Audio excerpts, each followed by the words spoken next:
Hello जी, hello. तो कैसे हो आप सभी? आई होप आप बढ़िया होंगे। तो आज की जर्नी की शुरुआत हो रही है नंगल डैम से। एक ऐसी जगह पे आपको लेके जाएंगे जो पूरे इंडिया में सिर्फ दो ही हैं। एक ऐसे मंदिर जो ब्रह्मा जी को समर्पित है। तो चलिए शुरू करते हैं। क्योंकि ये मंदिर मेरे घर से सिर्फ 10 से 11 किलोमीटर की दूरी पे ही है, तो यहाँ आने में ज़्यादा समय नहीं लगा। यहाँ से शुरू होता है असली सफ़र, और रास्ते में ऐसे ऐसे व्यूज़ भी देखने को मिलेंगे जिन्हें देख के यहाँ से जाने का मन नहीं करता। 2000 years later. तो फाइनली पहुँच गए हम ब्रह्मोती मंदिर, जो कि आप मेरे पीछे देख रहे हैं। तो चलिए जाके अंदर देखते हैं। यहाँ के ऐसा सा कुछ गेट है यहाँ का एंट्री का। चलो जी। ये जो हवन कुंड आप देख रहे हैं, इसका इतिहास भी काफ़ी पुराना है, जो आपको आगे जानने को मिलेगा। और अगर आपको पता हो कि इन पिलर्स के ऊपर ये नाम क्यों लिखे गए हैं, तो कमेंट्स में ज़रूर बताना।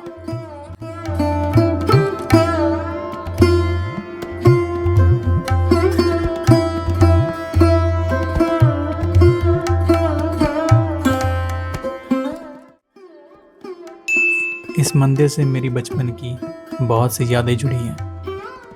दादी जी के साथ यहाँ आना और उनसे यहाँ की कहानियाँ सुनना। आज वो सभी किस्से कहानियाँ आपको भी सुनाऊंगा, वो भी सच्ची वाली।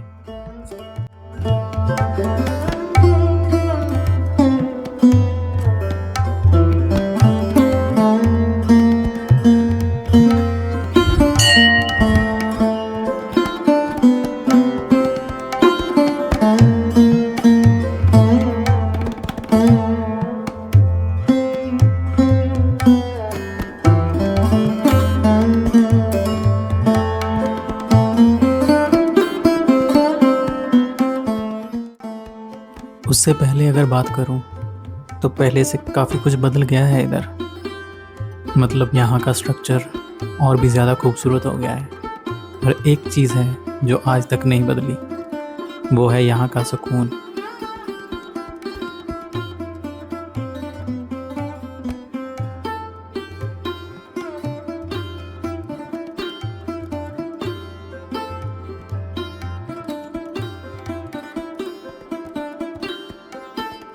और ये पेड़ जो आज भी अपने अंदर हजारों किस्से कहानियां समाये खड़ा है।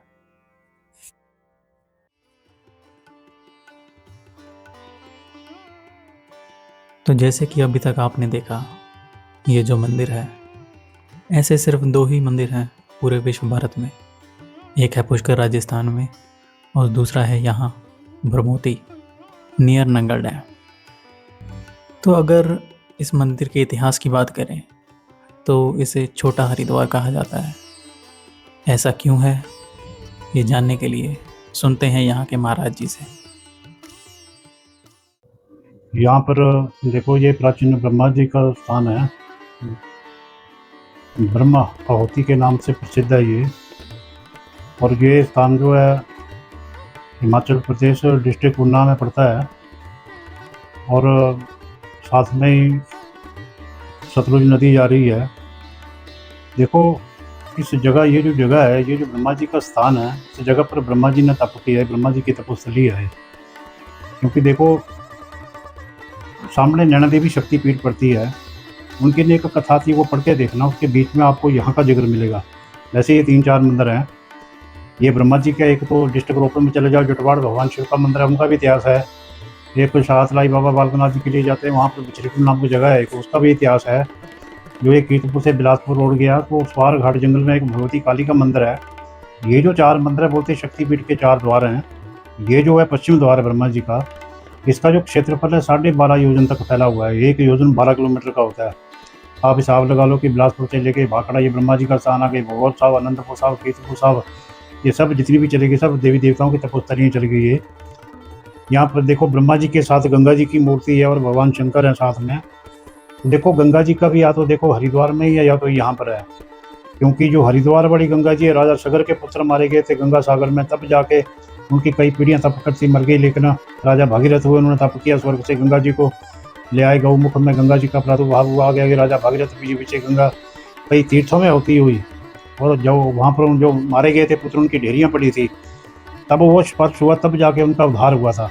यहाँ पर जो है ब्रह्मा जी के पुत्र हुए वशिष्ठ ऋषि जी, ब्रह्म ऋषि हुए, बोलते उस समय तो पहले ऐसे था मानसिक सृष्टि थी, तो उन्होंने 100 पुत्रों की उत्पत्ति किया। तो उस वक्त जो राजा थे, राजा बोलते विश्वामित्र जी थे, ये इन दोनों में छोटी मोटी बातों के ऊपर लड़ाई झगड़ा हुआ करता था, क्योंकि एक तरफ राजऋषि एक तरफ ब्रह्म ऋषि। तो राजऋषि को जिस टाइम राजऋषि बोलते थोड़ा चिढ़ता था, बोलता कि आप भी मेरे को भाई ब्रह्म ऋषि बोलो। उन्होंने बोला महाराज आप तो क्षत्रिय के संतान, आपके अंदर वो ब्रह्म बल नहीं आ सकता, हम तो नहीं कह सकते। लेकिन उन्होंने भी क्या किया कि भाई ब्रह्म है क्या, ब्रह्म को जानने के लिए उन्होंने क्या किया कि यहाँ पर एक पुत्र का बंध कर दिया, चला गया वो, दूसरा दिन फिर आ गया, तो वशिष्ठ जी ने उसका और ज़्यादा मान सम्मान किया। तो राजा को बड़ा धक्का लगा कि ये क्या भाई, नहीं तो कोई किसी के पुत्र को मार दे तो कोई कई बातें हो जाती हैं बीच में, बल्कि उन्होंने और ज़्यादा सम्मान किया, क्योंकि वो तो जानते थे शरीर है छोड़ दिया, आत्मा तो अमर है। तो ऐसे ही हर रोज़ उसने आना एक एक पुत्र की बलि देता गया, 100 पुत्रों की बलि दे दी। लास्ट में जाकर वशिष्ठ जी को भी मारने के लिए आ गए थे, लेकिन वो ब्रह्मऋषि थे, उनके पास तो ब्रह्मदंड था, तो जैसे उन्होंने किया था तब झुका था राजा, फिर उसने माना भी था कि संसार में जो क्षत्रिय बल है कुछ बल नहीं, जो ब्रह्म बल है सबसे बड़ा बल है, ये प्रशंसा के योग्य है। तो जो पुत्र मारे गए थे उन पुत्रों का उद्धार करने के लिए यहाँ पर एक यज्ञ का अनुष्ठान किया, पश्चाताप भी किया, फिर एक यज्ञ का अनुष्ठान किया। उस यज्ञ में फिर ब्रह्मा जी ने आहुतियाँ डालकर अपने पुत्रों का उद्धार किया था, पहली बात। दूसरी बात, जो पुत्र मारे गए थे, मैंने पहले भी कहा जो हरिद्वार वाली गंगा जी है, राजा सगर के पुत्र मारे गए थे, वहाँ उद्धार हुआ। यहाँ जो गंगा जी है ब्रह्मा जी के साथ है, क्योंकि ब्रह्मा जी की पुत्री है, भगवान विष्णु के चरणों से निकली है, भगवान शिव ने शीश में जगह दिया है। यहाँ पर भी जो पुत्र मारे गए थे उन पुत्रों का उद्धार करने के लिए तब यहाँ पर ब्रह्मा जी ने गंगा जी का प्रादुर्भाव किया।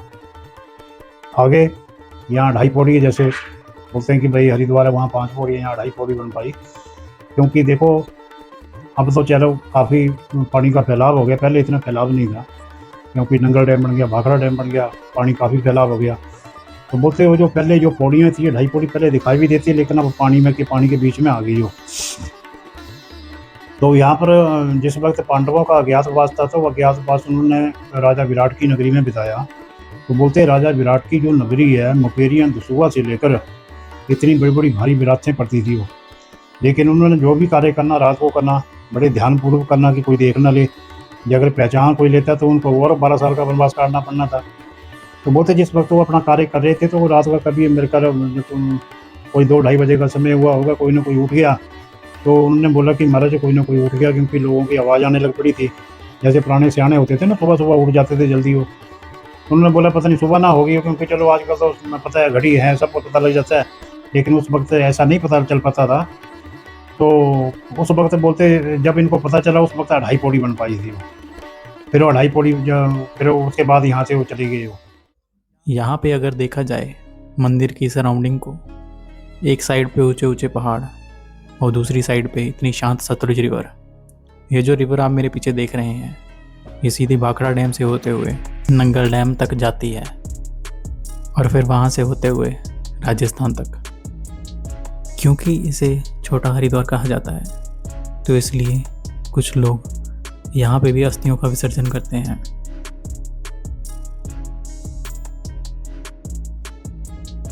ये है मंदिर आने के लिए पुराना रास्ता, जो आपने वीडियो के स्टार्टिंग में भी देखा। पहले यही एक लौता रास्ता हुआ करता था।